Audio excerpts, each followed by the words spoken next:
All right. Well, welcome back, everybody, to another podcast episode. I think we've decided to name the podcast Beyond the Silence because we know that domestic violence happens, gender based violence happens in the silence, and the space that we're creating here is about going beyond that silence and talking about the true nature of GBP and trying to change that mindset. So we're going to roll with it for a little bit and see how that goes. So welcome to another episode of Beyond the Silence.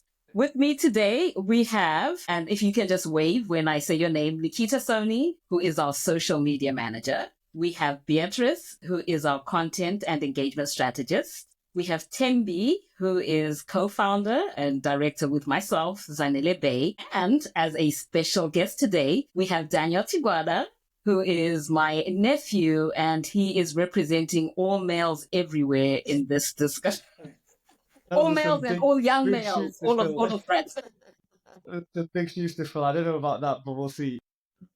But we're really glad to have you here. Thank so you. at this point, I would typically turn over to Tembi to introduce the topic, but I am going to hog the mic for a little bit, and I'm going to share a few things. So today we are going to talk about pornography and its effects. So don't worry, we're not getting into any salacious, explicit details or anything like that. We just want to have a thoughtful discussion on the impact of pornography because it's around, it's everywhere, it's impacting lives, whether we engage in it or not, consume it or not, it impacts lives. And what you see here on our panel today is a representation of what I think kind of like a typical family, right? Where there are conversations which need to be had that are not comfortable for everyone.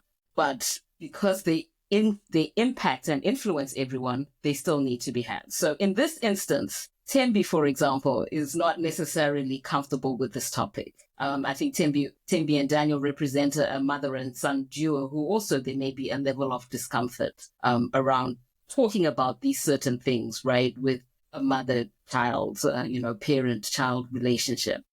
Yeah, and if I can just add, I'm old school. So I come from a time where people didn't put their intimate business out there, but I understand that this is a different generation that we're living in and people share, and that's the norm. So because it's such an important topic, I've overcome my tendency to want to keep private things private, which I still think is a great idea. But we're going to go. I'm sure there'll be people out there who will relate to that stance. Right. And so I just want to say to those of you who are like Timby, who may not necessarily be comfortable, I really encourage you to, stick around, listen to how we're talking about this. Be open-minded as well. Care enough about the people around you to be part of the conversation because it really needs all of us. And, to others like, myself or Nikita who are not as conservative in this one aspect, because I think all of us have things that we're conservative and funny about, right? But in this one aspect, bully the people that you love to have these conversations. I'm just joking. But, we do need to find creative ways to engage with people who may not be as comfortable so that we are having these, what I think are important discussions, intergenerational discussions that, have a big impact on daily life. So with that being said, we are going to start off the podcast with a round of The Internet Made Me Do It. I'm pretty sure I'm not the only one who has been guilty of falling prey to seeing something online and following the fad. So I'd like each of us to just share. Let's start with Nikita. For me, the internet made me do it moment would be cutting my hair at 3 a.m. This is because apparently it would make me look more feminine according to the internet society. As a woman, my hair should always fall right on my face. It should always be cinematic. That's when I would be looking good and everything. Guilty of that, I cut my own curtain bangs at PM just thinking, I can just do it. It's that easy. I love it. Beatrice, what about you? When I had Instagram, I used to go to over expensive coffee shops just to take a cute picture. And I will do it all the time. Kind of the internet made me do it, Daniel, how about you? Have you got any guilty activities. Not necessarily guilty, but I would say that the internet made me do it. Maybe buying NFTs. I don't know if you guys remember, but when the whole NFT craze fad Yes. came out, and there were all those stories about, oh, this is going to be the next big thing, these new digital assets. But it was just another one of those crypto type of, well, yeah, scams, I guess. But but yeah, buying NFTs that are now worthless. So yeah, the internet definitely made me do it. Cindy, what about you? Unfortunately, I am guilty of being anything that looks good. I love fads. So that's just my nature. But I think the weirdest thing that I was pressured into was, so I'm a Christian, right? And so spiritual and stuff. So going through different content about how to increase your spirituality and make your prayers more powerful. I purchased these. It's like a sage. They call it a smudge stick, which is supposed to burn. And I burn like incense and just to freshen the house and everything. But I was led to believe that this will cleanse your aura and cleanse your space of evil spirits. Girl, when I tell you I had the worst nightmares ever after burning those things. I don't even know how that stuff works. But there I was saying my prayers, thinking I'm super spiritual, wafting all this stuff. That night, I didn't even throw it in the bin. I went to find a bin far away from the house. I don't want to see that stuff again. Whether it was some white magic stuff, I don't know what it was. But yeah, that was the weirdest thing I think I purchased because of internet pressure. Goodness. Yeah, well, What about for you, me, Zanele? yeah, well, for me, and I don't know if I'm actually safe from the internet as far as this piece goes, but I love buying hair products. And I'm not like right now I've even got locks. I have a full salon supply of hair products in a bottom drawer. Every time I see some natural product which is good for type C hair, I'm in there. I'm trying to buy it. And there's some of the stuff is even unopened, but yeah.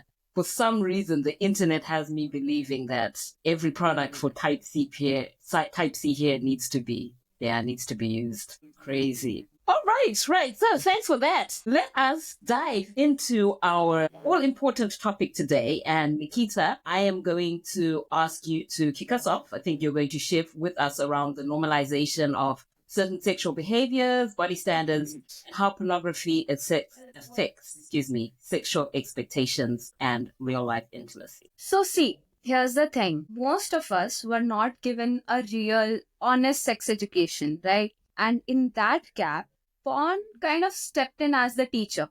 For most of us, we were not that comfortable with our parents to, ask them questions about it, nor were they so comfortable talking about it. But the problem here is porn is not reality. It is just entertainment. It is scripted, it is edited, and it is designed for maximum visual impact. Nothing emotional, nothing actual intimate. But when people consume it from a very young age, they start thinking, oh, this is what sex is supposed to look like. This is how it is supposed to feel like. And that is where the disconnect begins. And one of the biggest issues here is the body standards that it sets. Almost every performer in porn, they look a certain way. They would look fit. They would have certain body proportions. They would have absolutely no body hair. They'll have that flawless skin. And that becomes the expectation for partners. And people start feeling insecure about their own bodies and of their partners. They have certain kinds of expectations. Oh, my body should look like. If it is not looking like that, then it is not normal. Wait, why don't I look like that? Why is she looking like that?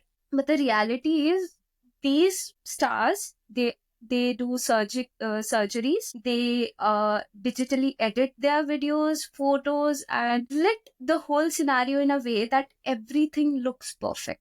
In real life, bodies are diverse. They have stretch marks, they have scars, they have body hair. But not everything is shown in porn. And this actually affects the real relationships, because if you're watching a lot of porn, your brain automatically starts expecting certain things in bed and from your partner. But when reality does not match up to the same expectations, we start feeling frustrated, we feel distant from our partners, and the normal sex, the loving, intimate sex, it feels boring or often termed as unsatisfactory. Because no, the video showed me something else. There should be different scenarios happening here. And I believe that the major issue here is that people are not talking about it. A lot of partners, they struggle with communicating their real desires, because either they are embarrassed or they are unsure if what they are expecting or they are thinking is normal or not normal. But if I have to define what is normal, normal is whatever you and your partner genuinely enjoy, as long as it is consensual, as long as it feels good for the both of you. But if your expectations are only shaped by porn, you might not even realize how much it is influencing you. And to be honest, I'm not even saying that, you should never watch porn, or actually impossible to pull out porn out of our lives today. It's not possible, no matter how much we try, how much the government bans the whole porn industry. It's not possible to remove it. But what we need here is more awareness, more education on what is real and what is performance. We need to have more conversations around it. And if we can separate the reality from the screen, then we can have healthier relationships, more fulfilling lives, to be honest. And I think that's where we should begin to have our talks about awareness around it, how to set realistic expectations. Thanks, Nikita. I've got a few things to say on that, but just before I do, I'd like to check with you. What are your thoughts on that?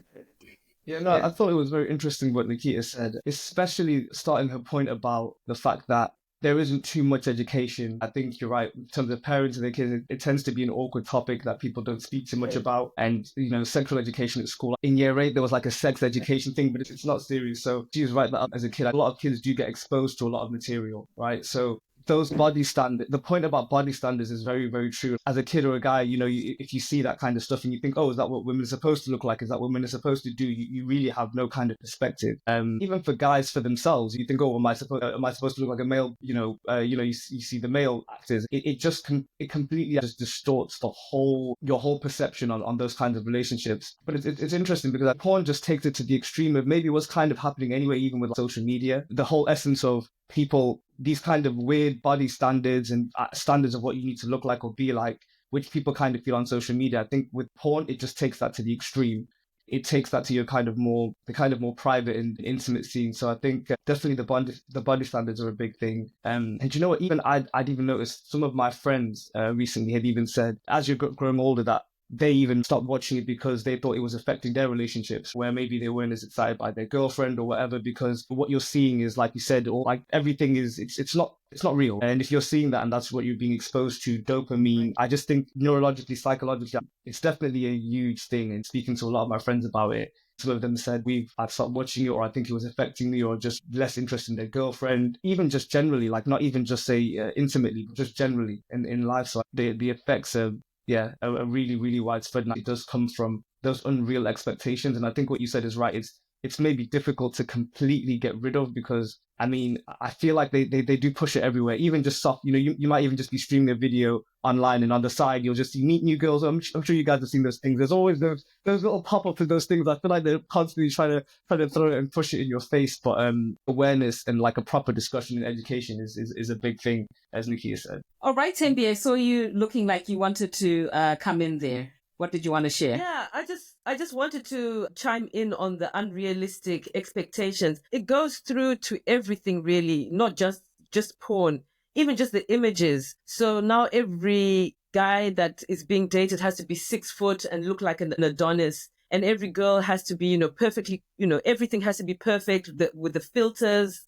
A lot of people won't even come on camera without filters nowadays. So, I can imagine how it seems to permeate every level of our society, that we no longer desire genuine connections. We no longer want ordinary, just to relate with people. It's all about the image. It's all about what it looks like more than what's actually the content of what the relationship is. So that's going to be a tough one, I think. Yeah. And what I wanted to say, what really resonated for me was, it's because of the gap. It's because we're not having these conversations in families. It's because we're not having these, real on level, peer to peer, sister to sister, parent to child, setting of the foundation. We are in that gap. We are allowing the internet to provide this education, as you said, Nikita. And I think that's a lot of things, right? Which is why we have all these unrealistic expectations, and it just highlights again the importance of us, regardless of our comfort levels. And I don't want to sound like a broken record, but these are discussions for the family unit. As families, we can't allow the world and external influences to raise our kids for us. And yes, we're busy as parents. And yes, the demands of working are so much more. And yes, the ease of access to information makes our life easier because our kids are entertained. We don't have to entertain them. We don't have to make those sacrifices.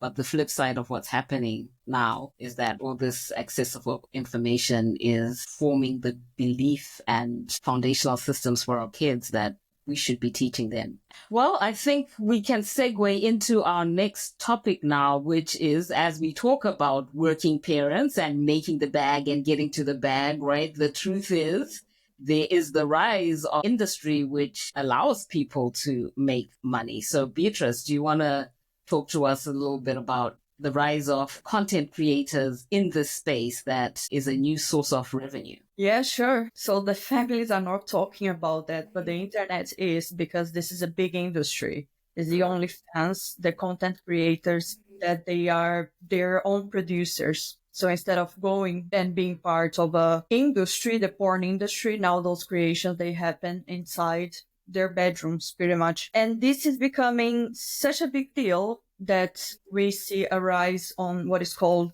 barely legal porn, because it's becoming more and more a fantasy of people that are barely legal but are involved in pornography somehow. You mentioned that the people are seeing porn at a very young age. When I was doing my research, it came across that the average age that children first view porn, it's now 7 or 8 years old. So it's becoming more and more part of our culture, and much earlier as well. In terms of the OnlyFans, I just want to mention something. So it was an industry that boomed economically during the lockdown. So effectively, inside houses, they were creating porn. And a recent survey of over 3,000 students found that that had used OnlyFans, they were at university. So we are talking about really young girls that might not understand the full effects of what they are doing and the consequences of that. And that's why I really wanted to talk about that, because these are creating representations for our girls. They can see as a career path.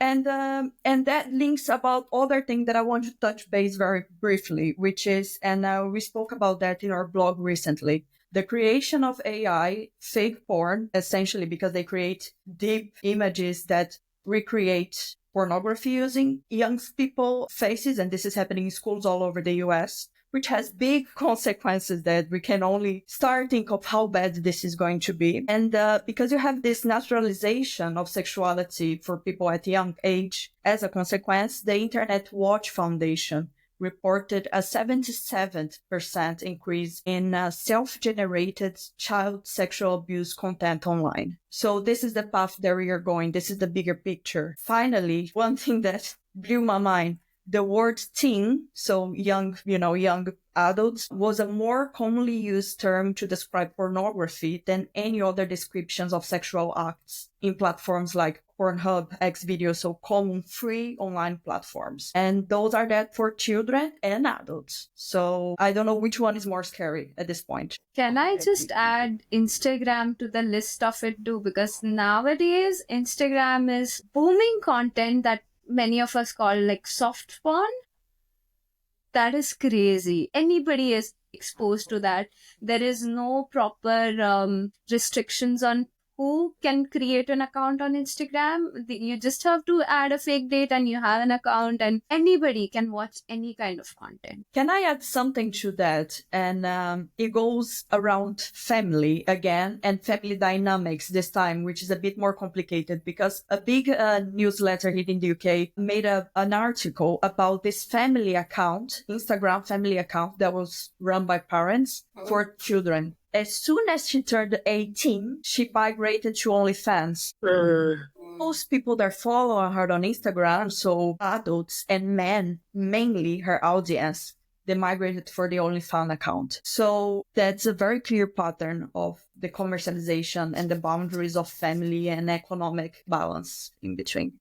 The other thing that I wanted to add to that, Beatrice, there was, I don't know if you've all seen the Piers Morgan interview where there was a young lady who'd actually, very pretty girl, been to university studying a law degree, who then decided to stop her studies and go and do porn. And she was very proud and very adamant about the fact that she's making so much money. So in this day and age when things are so hard, and that's an easy win because she was so proud about how good she was at it. And get this, you talk about family, but her mother was her manager. So what kind of family relationships are we having? And then, I mean, as a feminist, I think part of empowering women, right, is about letting them make their own choices. But I read somewhere that the personal is the political. We have a social responsibility as individuals. If she's doing that in her own little room and it's not being beamed out to millions of young, impressionable girls and boys, that's absolutely fine. But the fact that, she looks like she's together, she looks like she's winning, she's very proud, and she doesn't seem to say there's too much of a downside.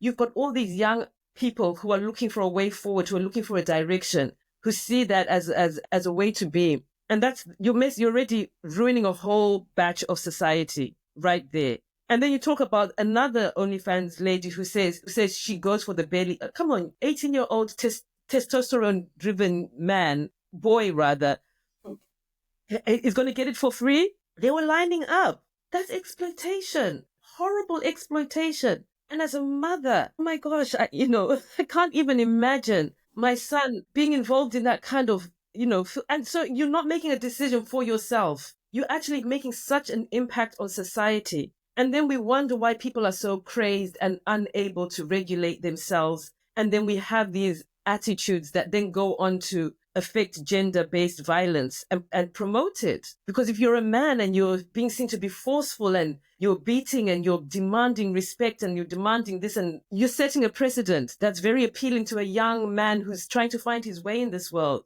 So I have a huge, huge problem. And I really, for those young girls who think they're decent, who think they're just exercising their own individual rights to do what they want with their own body, autonomy. Just think about the impact you're having on the society, on people. And it doesn't end well for everybody. It really doesn't. It's huge. I wonder if we are, I don't know, because I don't think it's a good thing to do just based on my personal values. However, as you said, all about empowering women. And I think if it's done responsibly, it is an industry. You've got alcohol, you've got other things which can have positive and negative effects. I don't think this differs in any way, shape, or form from any of those other things with the negative, the addictive nature that can happen. It's about using it responsibly. It's about understanding consent. And if I'm an adult who can give consent, because we've talked about this before, about coerced consent and, what it is and what it isn't. Think there's a place for it, but I think what I would say is back to what Nikita was saying in the beginning, right? What voids are we creating that we are allowing these things to come in and fill? So as we have this conversation, saying it's bad, yes, there's a negative influence, yes, and we are impacting other people, yes, but along with those pointing fingers at all the negative things should be the question, am I creating this space? You know what? I agree and I disagree because I think, yes, it's an industry like alcohol and everything, but I just think the impact is too devastating. Prostitution, sex work has always been part of society, but the multiplying effect of social media, the fact that literally in the palm of your hand, from the age of 7, 8, 9, 10, how do you police that? So I would actually go as far as to say no. I think it needs to be banned. I think those OnlyFans people should not have a platform. They shouldn't have a platform. They should go into their little corners. They should go on a street corner, wherever, and people who are looking should go and look for it. They shouldn't you should be able to. Yeah, I'm also asking you, Mr. 7-year-old who's consuming the porn. How are you consuming porn at 7 and your parents aren't aware of what what you're doing? How did you get access? Come on, this world is hectic, man. I think society. Can I just add something? Yeah, jump in, Nikita. Go ahead. Say, if you just about what Thembi said, that the manager of that OnlyFans creator was her own mother. If you look, I'm sorry, this will be a little tough one, but I think it really needs to be talked about. If you look at the porn trends over the last decade, there has been this massive, massive rise in incest related content. And at first, you might think that, okay, it's just a fantasy, it is just for entertainment. But when something gets pushed so aggressively by algorithms, you need to ask whether why is this being normalized? Like, what does it do to our perception of boundaries or of our relationships? And if younger people grow up with this kind of content, does it change how they view what's acceptable and what's not? Because I mean, we already know that porn already shapes the expectations about sex, but when it starts, the fundamental family dynamics are getting affected. It's disturbing. It's very disturbing because you don't know what kind of porn is being consumed just by people around you. How do you make feel safe around them? Because seriously, how can you stop somebody from watching certain things? And the bigger question is, who benefits from these narratives? It's not just some random demand from people, right? It's the industry curating and feeding these specific desires. It's the industry that is creating all these. It's very hard to push back from that. And I think we need to have these, coming back to family, we need to have these conversations from the young age itself so that children are aware what is right and what is not, what you can expect and what you cannot. We need to have that. And what you should consider. What I was going to add is that the debate about porn, the industry as well, is so polemic because it shapes our view of sex. And that is so strong because there is a research here, and then over 50 studies show a strong connection between pornography and sexual violence. And what we see is porn is getting more and more violent in the mainstream industry. A few things that a few years ago would be, don't go there, sort of a boundary among the industry. It seems that collapsed. Now they're doing very legal porn. They're doing extremely violent, hardcore, even for the mainstream pornography, even the biggest platforms. And that shapes a view of men towards women as well. And I think that's why it's so problematic and so polemic. Yeah, Dustin, can I add something as well?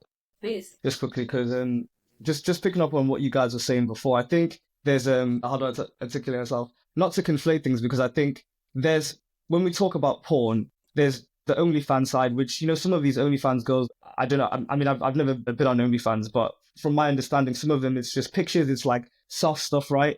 But then there's porn, which is like the hardcore kind of porn industry. So we have these kind of different layers where it's like, we need, specific about what we're talking about, because I think something Antizar said is like, okay, well, I don't think the whole industry is bad. We've always, there was usually like page 3, or if, girls are doing OnlyFans, or if it's just kind of soft, maybe they're doing pictures, but then there's like the hardcore kind of porn industry. You've got trafficking, you've got that. And these are kind of different things, right? So when we're talking about porn, are we talking about it as a whole? Are we talking about, I mean? Like, where are the boundaries as to where we say, okay, that's not too bad, not too harmful? So that was one thing, just in terms of being specific what we're talking about. But also something like you said as well is, it's definitely true about people become desensitized. And I think that's a thing where, like what you said, Nikita, about, was it like incesting becoming more like, it's super disturbing, right? But it's a thing with the dopamine, isn't it? The more and more there is, people look for more extreme stuff. It gets more, like you said, that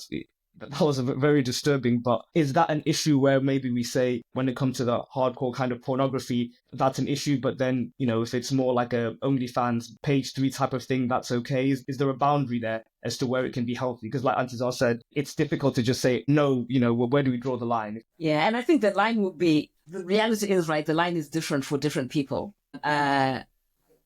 If I was to say anything, it's to make sure that their line's being drawn, and for right.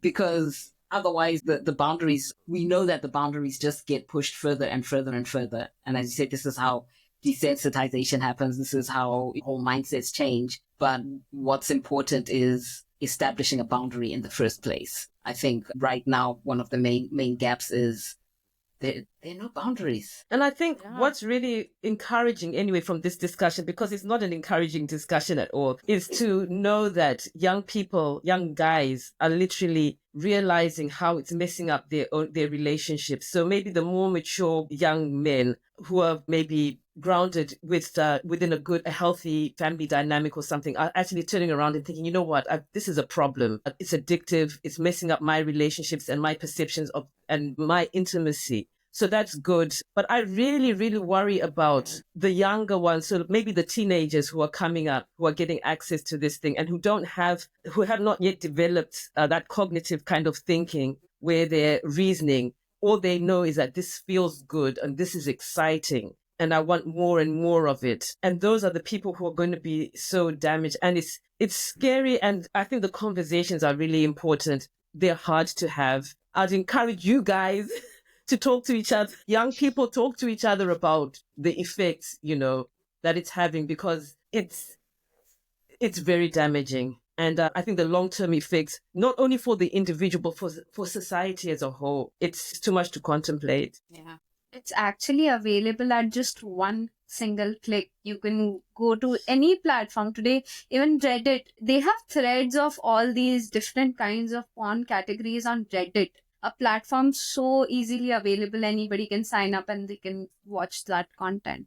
It's very easily accessible. Slippery slope. And again, so I'm going to be a little bit controversial here, because here in the UK, we've had issues where there's a cultural clash. So if I had it my way, would go ultra conservative, wait until you're 18, and then start having those conversations, because you really shouldn't be indulging. But the truth of the matter is, when you've got a very Western culture, which is liberal, where information is out there, where people maybe have those conversations, in a Western, you'll have mum sitting and talking to her child or about sex. Birth control. Yeah, where parents are more open. And if you're coming from a more conservative background, where it's all taboo and you don't talk about it, now all of a sudden, those two cultures are in the same place. And that child who's been so sheltered all their life and has been made to think that will just magically happen when I get married and I'll find out about it. All of a sudden, you're going to school and you're exposed to everything. This, the clash of the cultures again. And now we're having incidences of gender-based violence being attributed to a certain demographic because they're saying they cannot necessarily, their beliefs are not compatible. It's a problem. It's a huge problem, because the world is now a global village. Nobody's just staying in their own little neck of the woods and living by everybody's moving. In 8 hours, you've crossed the globe. And you're in a totally different culture. It's a huge problem. Conversations, right? This is why we have to advocate for, let's talk about these things and let's determine what's right for us and not allow other influences to tell us what is right and what is not. Yeah. So I want to move us on into the final topic that we're going to discuss under porn, which is revenge porn, which also is known as image-based abuse, or intimate image-based sexual abuse, which I didn't know. I also have only recently found out that, and this is a shame because apparently it's been around for 10 years, there's actually a revenge porn helpline here in the UK, which has been, running for about 10 years. Sadly, they're reporting incidents on the rise, on an average of 57% each year. In the last month, this report came out in February. 98 image abuse cases were mitigated in court, and only 3 resulted in orders for the offenders to delete the explicit images from their devices. So pretty much as with every other form of gender-based violence, when you talk legally, any cases that actually make it into court, the percentages of convictions are disappointingly low. The numbers are on the rise. And the reality of image-based abuse is that it's not just you posing for your intimate partner, right?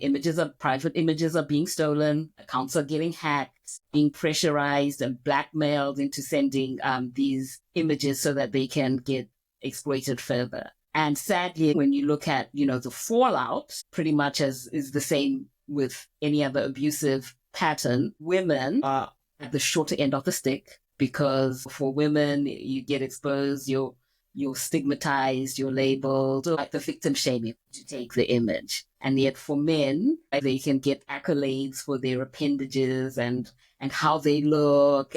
The fallout is not always as bad for men as it is for women. We don't even talking about just the emotional and physical harm of the shame and the fear of the violation, right? It also can have financial consequences. It can lead to your employers getting that information. It can lead to loss of jobs and the reputational damage.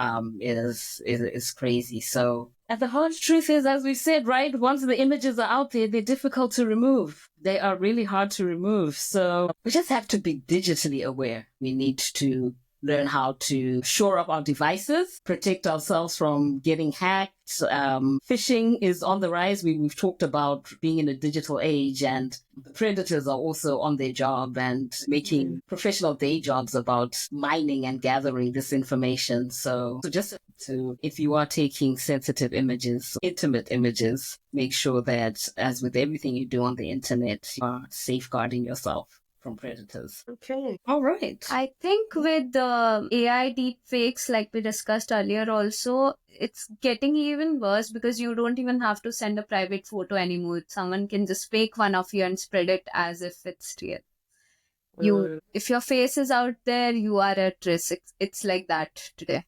It's just very risky. Maybe just stop the internet. Let's stop. My goodness. The day we switched from those small button phones, we all had our downfall.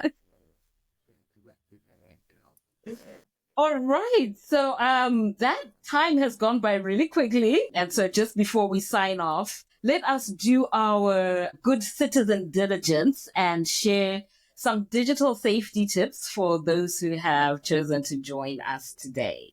Yeah, so my online safety tip is sharing someone's intimate images without their consent is illegal in many countries. Image-based abuse, aka revenge porn, is a criminal offense in many countries. So if you see or receive any non-consensual content, don't engage in it, report it.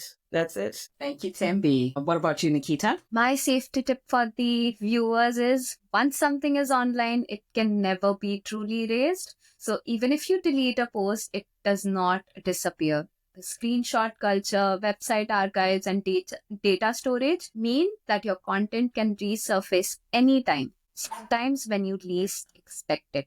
So always think twice before sharing any private or sensitive information. Thank you. All right, Dan. So my tip is your nudes might not be as private as you think. Even if you send photos on disappearing apps like Snapchat or WhatsApp, they can be screenshotted, they can be recovered from backups or intercepted by hackers. So, basically, if you wouldn't want it leaked, just think before sending. Most websites collect and sell user data, even in incognito mode. Many adult sites specifically track your viewing habits, your location, and your device information. Some even share with third parties, so be aware of the data you leave behind online. Thank you. And I will leave us with online safety isn't just personal, it's collective. If you see someone else's privacy being violated, say something. Refuse to share leaked content, report digital abuse, support survivors. A safer internet starts with all of us. Thanks for your time today, and we'll see you next time. Bye.